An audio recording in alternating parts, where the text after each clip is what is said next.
और अब अहम खबर की बात करेंगे। तख्ता पलट के बाद नेपाल में फिलहाल हर तरफ शांति नजर आ रही है। काठमांडू समेत कई इलाकों में एहतियातन कर्फ्यू अभी भी जारी है। जगह जगह सेना के जवान तैनात हैं। नेपाल में सत्ता पर अभी भी पेंच फंसा हुआ है। नेपाल में जेनजी प्रदर्शनकारियों ने पूर्व चीफ जस्टिस सुशीला कार्की के नाम पर सहमति जताई। वे नेपाल की अगली प्रधानमंत्री बन सकती हैं। प्रदर्शनकारियों ने तख्ता पलट तो कर दिया, लेकिन अंतरिम सरकार के प्रमुख को लेकर खींचतान जारी है। काठमांडू समेत नेपाल के अलग अलग जिलों की ये शांति नॉर्मल नहीं है। साफ है कि अगर युवाओं के मन मुताबिक सरकार नहीं मिली तो कुछ दिनों में फिर बवाल शुरू हो जाएगा।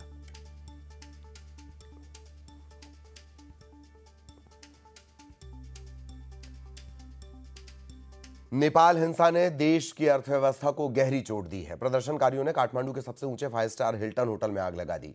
इसे बनाने में 5 अरब रुपए लगे थे।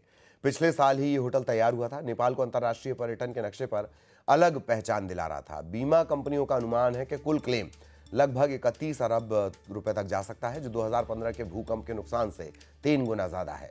विशेषज्ञों का यह भी कहना है कि नेपाल की अर्थव्यवस्था के लिए यह सबसे मुश्किल समय है।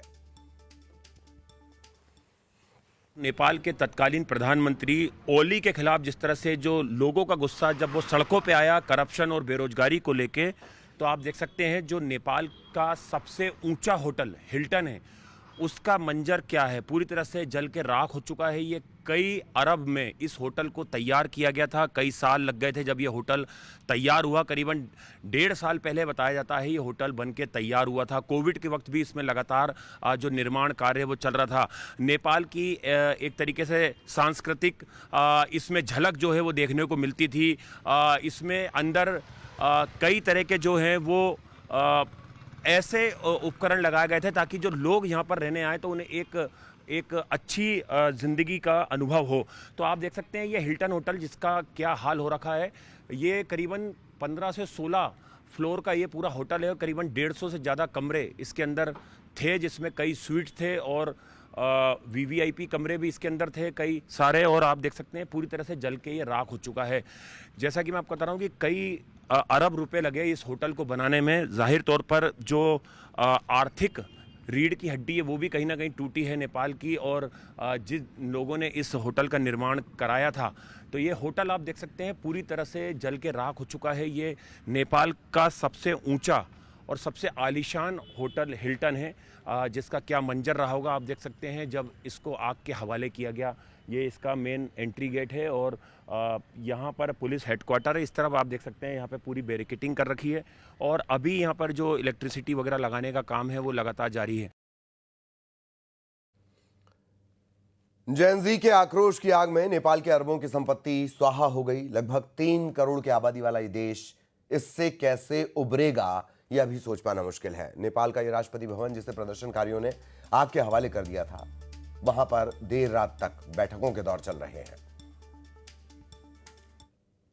इस वक्त हम नेपाल के राष्ट्रपति भवन के बाहर मौजूद हैं। राष्ट्रपति भवन को भी जब हिंसा हुई तो इसको भी आग के हवाले कर दिया गया था। आप देख सकते हैं राष्ट्रपति भवन का जो एक तरफ का जो पार्ट है वो पूरी तरह से जल गया है। लेकिन ये राष्ट्रपति भवन अब जो नेपाल के अंतरिम प्रधानमंत्री के नाम पर किसकी मुहर लगेगी उसको लेकर ये इमारत जो है ये काफ़ी महत्वपूर्ण हो जाती है, क्योंकि जो जानकारी मिल रही है कि जो सुशीला कार्की हैं वो यहाँ पर पहुँच सकती हैं और यहाँ पर फाइनल जो है वो मुहर लगेगी कि कब तक जो है वो नेपाल को अंतरिम प्रधानमंत्री मिलेगा। क्योंकि कयास लगाए जा रहे हैं कि नेपाल की जो अंतरिम प्रधानमंत्री हैं वो सुशीला कार्की हो सकती हैं। हालांकि जेनजी के ग्रुप ने इसका समर्थन नहीं किया है और उन्होंने प्रदर्शन की भी जो है वो ऐलान किया है। इसके अलावा एक और संगठन है उसने भी प्रदर्शन का ऐलान किया, तो उसको देखते हुए भी यहाँ पर जो फोर्स है उसे पूरी तरह से डिप्लॉय किया गया है। जो नेपाल आर्मी है वो चप्पे चप्पे पर यहाँ पर तैनात है और आप देख सकते हैं ये जो नेपाल आर्मी का वाहन है वो भी यहाँ पर तैनात किया गया है। यहाँ पर मीडिया का पूरा जमावड़ा भी है और अगर जो सुशीला कार्की हैं उन्हें नेपाल का अंतरिम प्रधानमंत्री बनाया गया तो यहीं पर जो शपथ ग्रहण है, जो ओथ है, वो अंतरिम प्रधानमंत्री ले सकती हैं। तो